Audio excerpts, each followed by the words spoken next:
लोगों को जो है बस झुकाने वाला चाहिए। अच्छा, सरकार भी झुकती है, बस झुकाने वाला चाहिए, ठीक है ना। और जिस तरह से किसानों ने झुकाने का काम किया था सरकार को, उसी तरह से अगर मुसलमान और जितनी भी मुसलमान का वोट, जो भी लोग मुसलमान का वोट लेते हैं, वो लोग सारे लोग मिल के अगर सड़क पे उतर जाते हैं तो फिर से सरकार को चंद्रशेखर रावण ने साफ तौर पे कह दिया है कि जिस तरह से हम सड़क पे उतरे थे किसान आंदोलन में, उसी तरह से वक्फ बिल के विरोध के लिए भी हम सेकुलर अपने आप को बोलते हैं, चंद्रबाबू नायडू, उसके बाद चिराग पासवान, ये लोग जो अपने आप को सेकुलर बोलते हैं, ये लोग तो नीतीश कुमार, ये इन लोगों पे बहुत सारे लोग को आशा था, बहुत सारे मुसलमान सोच रहे थे कि नहीं हम लोग का ये सपोर्ट करेंगे, तो धोखा तो ये लोग न दिए। बिल संसद में पास कर दिया गया है, कैसे देखते हैं इस चीजों का?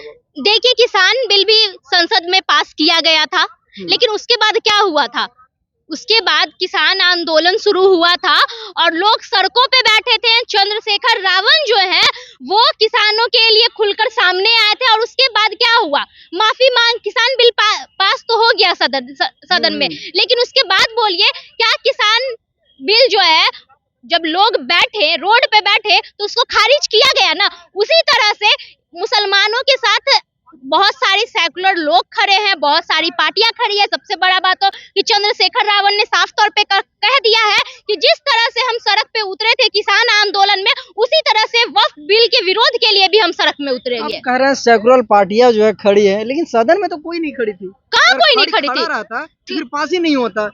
कौन जो सेकुलर अपने आप को बोलते हैं, चंद्रबाबू नायडू, उसके बाद चिराग पासवान, ये लोग जो अपने आप को सेकुलर बोलते हैं, ये लोग तो नीतीश कुमार, ये इन लोगों पे बहुत सारे लोग को आशा था, बहुत सारे मुसलमान सोच रहे थे कि नहीं हम लोग का ये सपोर्ट करेंगे, तो धोखा तो ये लोग न दिए। क्या तेजस्वी यादव ने खुल के समर्थन किया, राहुल गांधी ने खुल के समर्थन किया, चंद्रशेखर जी ने खुल के समर्थन किया, उसके बाद बहुत सारे लोग हैं जो समर्थन कर रहे हैं। आप लोग कहीं ना कहीं जो है किसान आंदोलन को उदाहरण दे रहे हैं कि किसान आंदोलन एक लंबे समय तक चला और कहीं ना कहीं सरकार झुकी उसके सामने, लेकिन कितने लोगों को जो है बस झुकाने वाला चाहिए। अच्छा, सरकार भी झुकती है, बस झुकाने वाला चाहिए, ठीक है ना। और जिस तरह से किसानों ने झुकाने का काम किया था सरकार को, उसी तरह से अगर मुसलमान और जितनी भी मुसलमान का वोट, जो भी लोग मुसलमान का वोट लेते हैं, वो लोग सारे लोग मिल के अगर सड़क पे उतर जाते हैं तो फिर से सरकार को झुकना पड़ेगा। तो मुसलमान समुदाय के कुछ लोग तो खुश हो रहे हैं ना।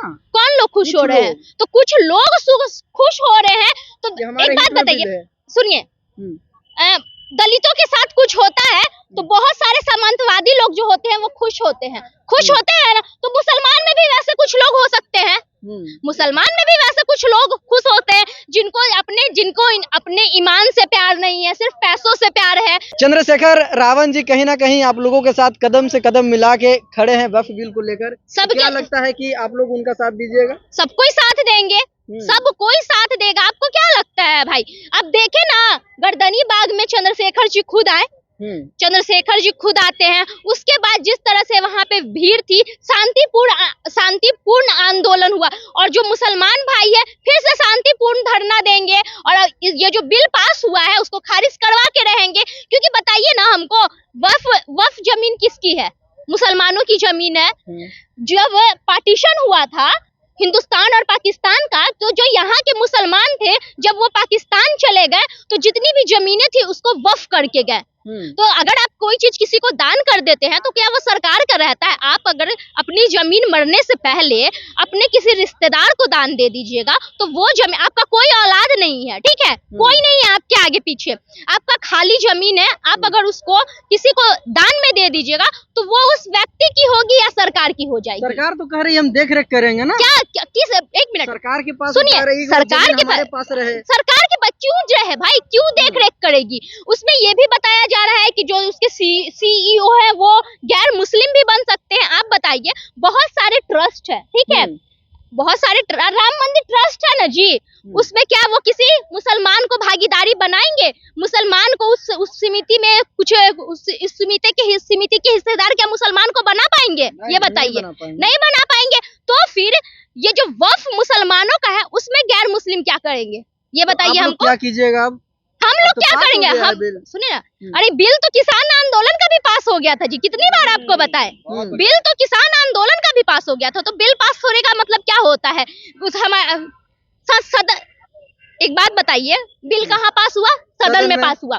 सुप्रीम कोर्ट है ना जी, क्या इनको लगता है कि जिस तरह से राम मंदिर पे फैसला एक बार दे दिया गया सुप्रीम कोर्ट के द्वारा, तो ये कुछ भी करेंगे उस पे सुप्रीम कोर्ट जो है इनके पक्ष में फैसला। राम मंदिर में सुप्रीम कोर्ट में साफ तौर पे कहा था कि यहाँ पे हिंदू की संख्या है, जो बहुमूल्य संख्या है वो हिंदुओं की है, इसलिए राम मंदिर का मुद्दा बहुत दिन से चल रहा है, तो हम इनको राम मंदिर दे देते हैं। तो राम मंदिर दे दिया गया, इसका मतलब क्या? ये लोग कोई भी बिल लेके कल को, एक बात बताइए, आप इस देश के नागरिक हैं, ये देश जो है वो कौन सा देश है ये बताइए? भारत है। निरपेक्ष है, हमेशा धर्मनिरपेक्ष रहेगा ना।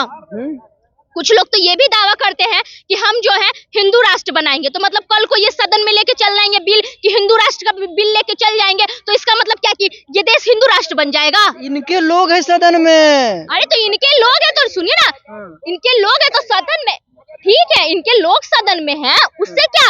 अगर ये बिल लेके चल जाएंगे तो उस बिल को लोग मान जाएंगे, बताइए?